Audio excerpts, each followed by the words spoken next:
Okay, so welcome back. I hope you enjoyed your videos on learning how to tie your belt and how to bow, and I hope you enjoyed the Meet Your Instructor section. I told you some of them can be quite funny on camera because they're not used to it. It's very new. Right, so we just need to discuss the do's and don'ts of the dojang, just so you're aware of how to behave and the etiquette of the gym. So when you first joined the gym, you would have been given a welcome pack that looks like this. That gave you some information about what Taekwondo is and why it's good for children, why it's good for adults. It also gives you a little bit of the history of our club that we've been going for 20 years and that we're very family orientated. And if you keep turning a few pages into it, it tells you about the rules and regulations of how to behave in the dojang. Okay, so the first thing is don't wear your shoes in here. It's okay if you have mat shoes like this. If you've got anything wrong with your feet, sore feet, anything like that, you can wear mat shoes, but most of the time when we're training bare feet. There are some shelving units in the lounge. You just take your shoes off, put them on the shelf, bow and enter the dojang. Your uniform, so everyone has a uniform. Everyone has a white uniform when they start.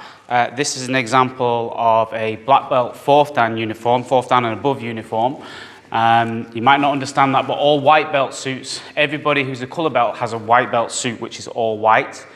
When you become a black belt, you get a new white suit, which has the black trim on, and you'll have the black trim on the shoulders and maybe a little bit down the arms. When you become a 4th dan instructor, you earn your stripes, so you can wear the full stripe on your sleeve and on your leg as well, but only when you qualify as an international instructor.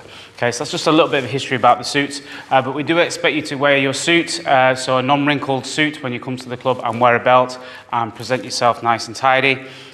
Girls and boys, if you have long hair, it's got to be tied back, I'm afraid, and there's no jewellery, so no jewellery at all. The only jewellery we allow in classes is maybe a wedding ring, but then if we're doing a competition or any set sparring, you must tape it up so that we don't get any injuries.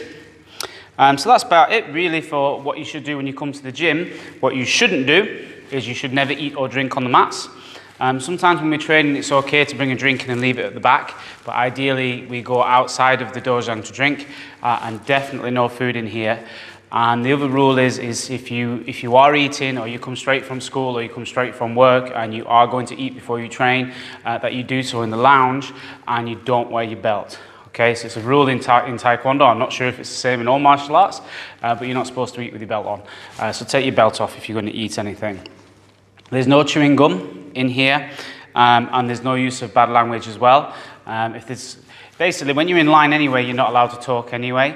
When you're in here and you're training and you're in lines or we're doing patterns, if you need to leave the room for any reason or go to the toilet as well, you can't just leave.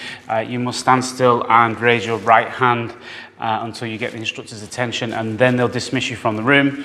And then when you want to come back in, you just stand at the entrance and lead, with your right hand up until the instructor sees you, and then the instructor will stop the class and let you back in. So that's just a little bit of safety, because you can't just get up and go, because we might be in the middle of patterns or line work and someone might accidentally hit you. Okay, so that's just a safety thing really. So that's it on the do's and don'ts of the dojang. It's just so you know what to expect a little bit more. One thing I did mention was try and keep your fingernails and your toenails quite short, please, because when you're sparring or kicking, it's quite easy to catch people and cut people as well. So if we are actively sparring, please keep them short and tidy. Okay, so that's it for the rules of the dojang. Thank you. See you soon.